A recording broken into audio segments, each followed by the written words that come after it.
A banned River Monsters episode just leaked online after being hidden for over a decade, and what it shows is absolutely terrifying. Jeremy Wade traveled to a forbidden river system in the Democratic Republic of Congo searching for a legendary killer fish, but what he caught was so venomous, so aggressive, and so deadly that Animal Planet refused to air the footage. The creature put Jeremy in the hospital fighting for his life. Scientists couldn't identify it. Local tribes said it shouldn't exist. Hit subscribe because this leaked footage reveals the most dangerous catch in River Monsters history. When River Monsters premiered on Animal Planet in 2009, host Jeremy Wade brought decades of extreme angling experience to television audiences worldwide, having spent over 30 years traveling to Earth's most remote waterways investigating reports of killer fish that attacked humans, with his background including biology degree from Bristol University, providing scientific foundation for investigations, teaching experience in rural Africa, exposing him to indigenous fish knowledge passed down through generations, and countless solo expeditions to rivers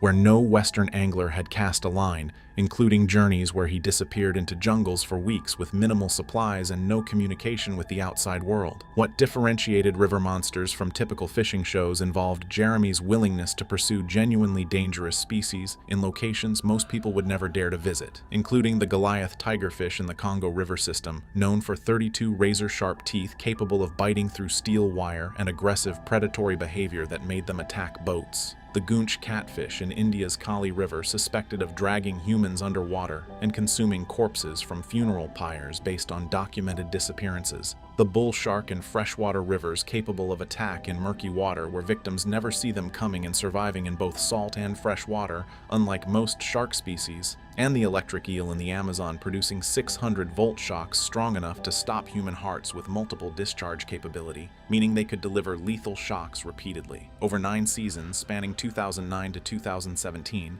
Jeremy traveled to over 60 countries across 6 continents investigating fish attack reports that ranged from verified documented cases with medical examiner reports and witness testimony to local legends passed down through generations that might contain kernels of truth about dangerous species, with his scientific approach involving interviewing witnesses to establish attack patterns, examining attack victims' injuries to determine size and characteristics of attacking fish, consulting local fishermen who knew the waters intimately and had generational knowledge about seasonal fish behavior, and using himself as bait in many cases, wading into dangerous waters to prove fish posed genuine threats to humans rather than simply filming from safe distances. The show's appeal came from Jeremy's calm, methodical approach to investigating mysteries combined with genuine danger, because these weren't staged television stunts with safety divers and controlled conditions, but real expeditions into remote locations pursuing fish capable of serious injury or death. And Jeremy sustained numerous injuries over the years, including deep lacerations from fish spines that required stitches, infections from contaminated water in rivers polluted with agricultural runoff and human waste, parasitic infections from wading in tropical waters, and close calls with venomous species including stingrays and catfish that could have been fatal without immediate medical intervention. In 2012, during River Monsters Season 4 production, Jeremy received credible reports from missionary contacts who'd worked in the Democratic Republic of Congo for decades about a remote tributary of the Congo River, where multiple drowning deaths had occurred under mysterious circumstances, with witnesses describing victims being attacked by fish, exhibiting behavior unlike any known species, with bodies recovered showing distinctive bite patterns, and wounds that didn't match piranha, which tear flesh in feeding frenzies, tigerfish which cut with razor teeth, or any cataloged predatory fish in Central African waterway systems that ichthyologists had documented. The location was in territory experiencing ongoing civil conflict, with multiple armed militia groups controlling different regions, making it one of the most dangerous places on Earth, with or without killer fish, with frequent reports of kidnappings, robberies, and violence against foreigners who ventured into contested areas.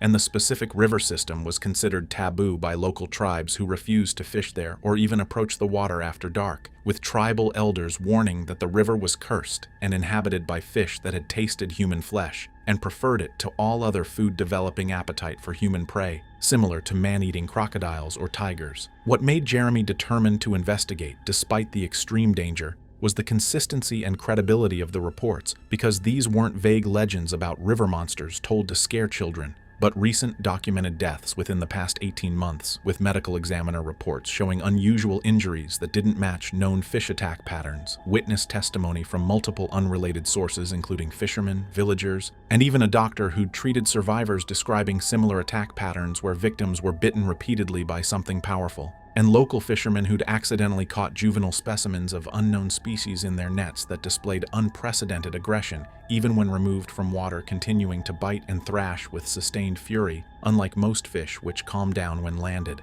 Animal Planet executives were initially hesitant to approve the expedition due to the security situation requiring hired armed guards with military experience, emergency evacuation plans coordinating with United Nations peacekeeping forces and private security contractors, and insurance policies covering kidnapping and ransom, hostile action, emergency medical evacuation from conflict zones, and other scenarios not typically relevant to wildlife documentary production. But Jeremy argued this represented exactly the kind of genuine mystery River Monsters was created to investigate, combining elements of wildlife biology, local cultural knowledge, and detective work to solve cases of alleged killer fish. The network ultimately approved with strict safety protocols, including maximum 2-week timeline before mandatory evacuation, regardless of investigation progress, daily satellite check-ins at scheduled times with automatic emergency response if check-in was missed, and authority for security consultants to abort the expedition immediately if threat levels became unacceptable, based on their professional assessment of militia activity and other dangers. Jeremy's team, including longtime cameramen who'd filmed dozens of River Monsters episodes in dangerous locations,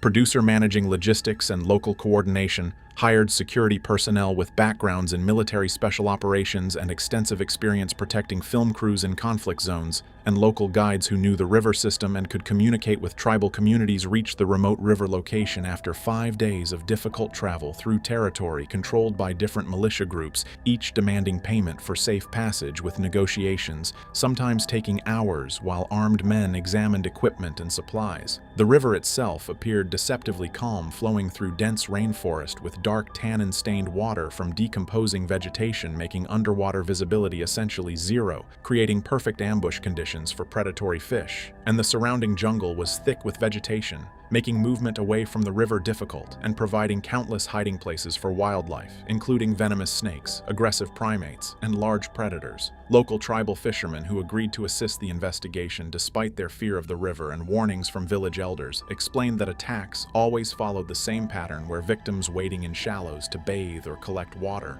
or swimming to cool off in the heat, would suddenly scream and thrash violently before being pulled under, with bodies recovered hours or days later downstream, showing deep puncture wounds in clusters suggesting multiple bites, chunks of flesh missing from legs, arms, and torsos, and in several cases victims had bled out from severed arteries before drowning. Most disturbing was fishermen's insistence that the fish hunted cooperatively in groups, targeting the largest prey available rather than avoiding humans as most fish species do, with witnesses describing coordinated attacks where multiple fish would strike simultaneously from different angles, making escape impossible. Jeremy began investigation using standard River Monsters methodology, starting with interviewing recent attack survivors who described being bitten by something powerful with needle-like teeth that locked on and refused to release even when victims fought back, striking the fish. And survivors reported the fish seemed to deliberately target major blood vessels and vulnerable areas rather than biting randomly. Medical examination of bodies recovered from attack sites showed bite radius and tooth spacing, suggesting fish approximately 3 to 4 feet in length with dentition, unlike any known species, featuring curved teeth in multiple rows designed for gripping and tearing rather than cutting cleanly like piranha teeth, and the depth of puncture wounds suggested tremendous bite force, exceeding what you'd expect from fish of that size. Jeremy deployed underwater cameras in areas where attacks had occurred,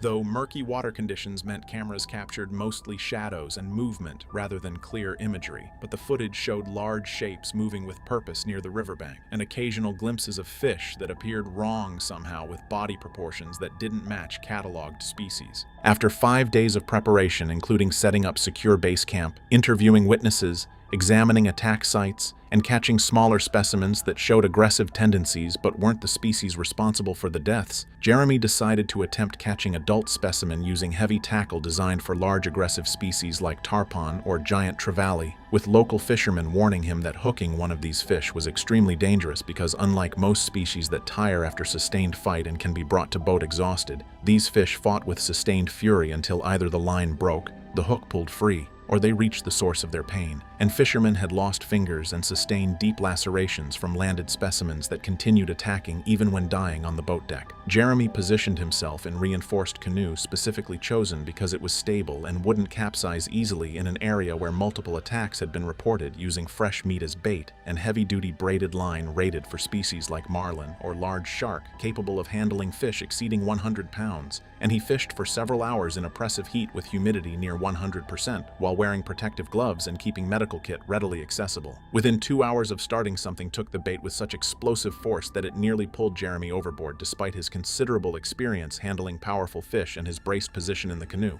And the fight that followed was unlike anything Jeremy had experienced in 30 years of extreme angling targeting dangerous species worldwide, because the fish didn't run away from the boat tiring itself against the drag like most species do, but instead charged directly toward the boat with apparent intent to attack the source of the hook that had pierced its mouth. When Jeremy finally landed the fish after a brutal 40-minute fight that left him physically exhausted and his arms burning from the sustained effort, the cameras captured something genuinely unprecedented in freshwater angling, because the adult specimen measured approximately 4 feet long and weighed an estimated 60 pounds based on visual assessment and comparison to known species of similar size, with physical characteristics that shocked even Jeremy's extensive ichthyology knowledge, including elongated body covered in armored scales that had metallic sheen. Unlike the typical smooth scales of most freshwater fish, massive jaw filled with multiple rows of needle-sharp recurved teeth designed to grip struggling prey, with each tooth curved backward, preventing prey from escaping once bitten.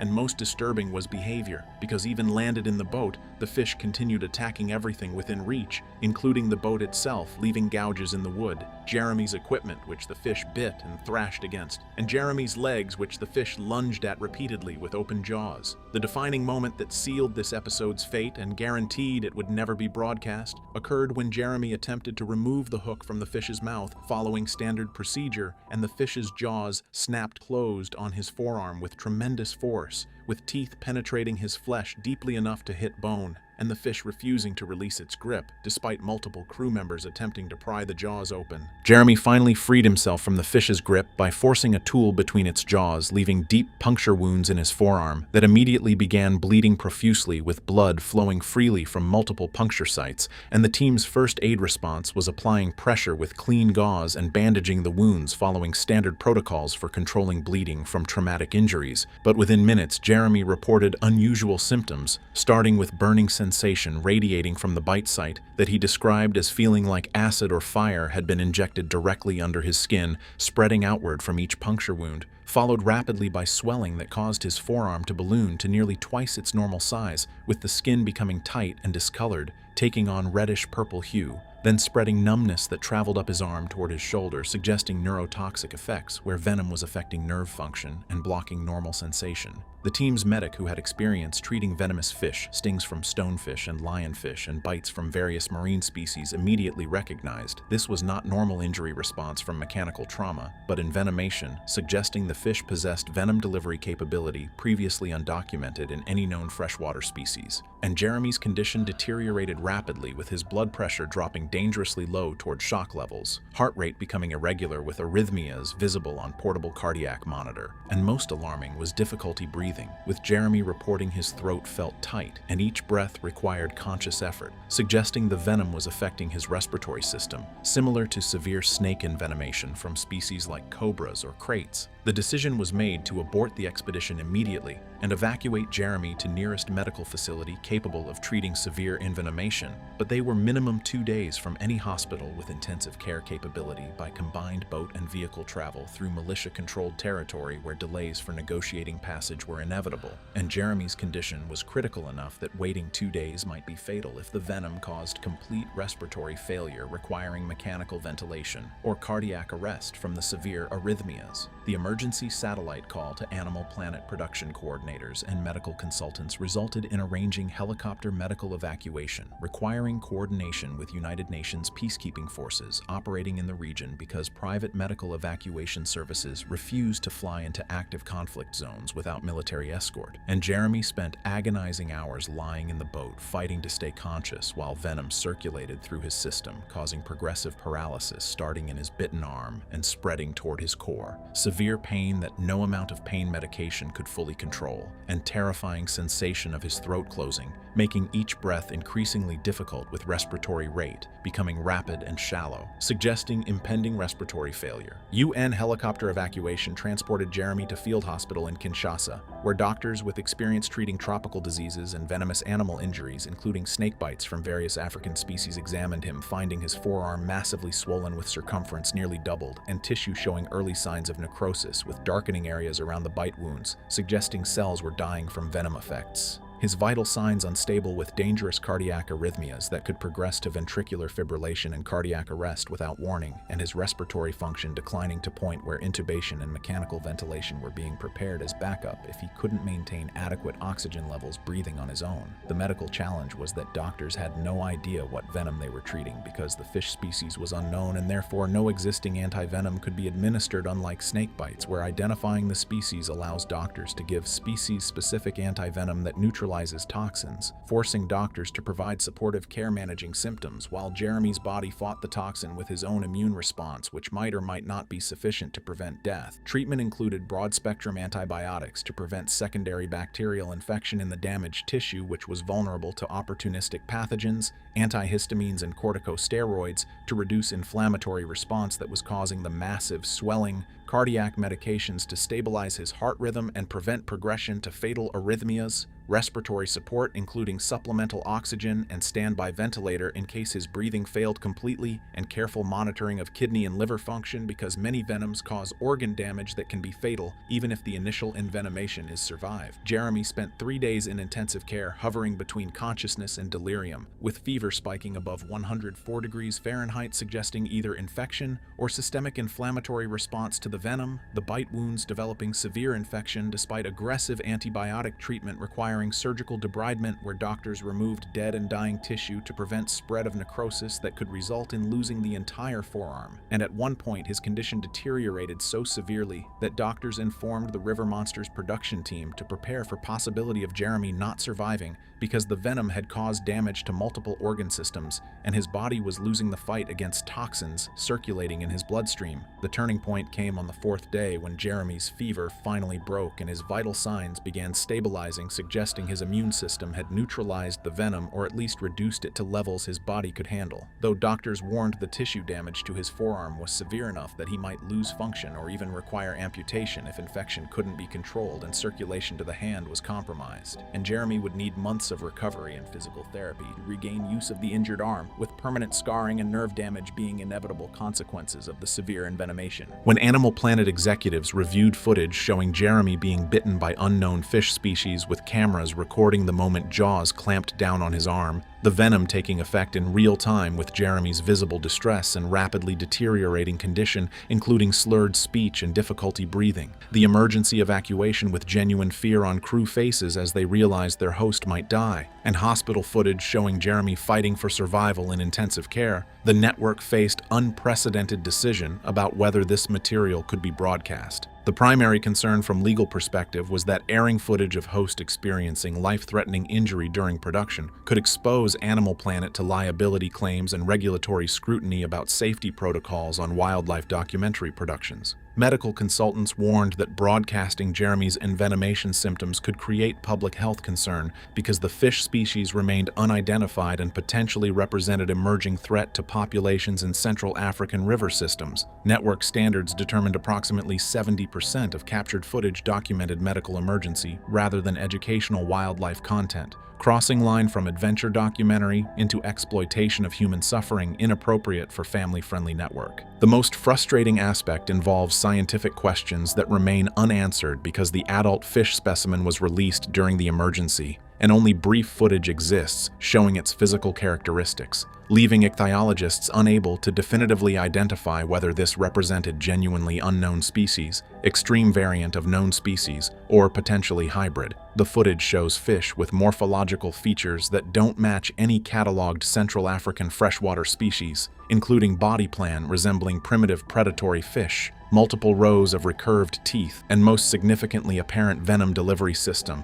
that would represent extraordinary evolutionary adaptation because venomous freshwater fish are almost unknown. Jeremy's injury pattern, including deep puncture wounds, rapid swelling, systemic symptoms affecting cardiovascular and respiratory systems, and tissue necrosis suggest sophisticated venom combining neurotoxic, hemotoxic, and cardiotoxic components rivaling dangerous snake species despite being from fish. Several ichthyologists have speculated this might represent undiscovered species from ancient fish lineage or convergent evolution, but without physical specimen for anatomical study and venom analysis, definitive answers remain impossible. Years after the incident, when Jeremy had fully recovered though with permanent scarring and reduced flexibility in the injured arm, he began discussing the banned episode revealing the experience fundamentally changed his approach to river monsters investigations because he realized chasing increasingly dangerous species was pushing beyond acceptable risk to himself and crew members. Jeremy explained the fish displayed intelligence and aggression that seemed almost deliberate rather than defensive behavior, describing how it appeared to target him specifically and refused to release its bite, despite being surrounded by threats suggesting predatory determination.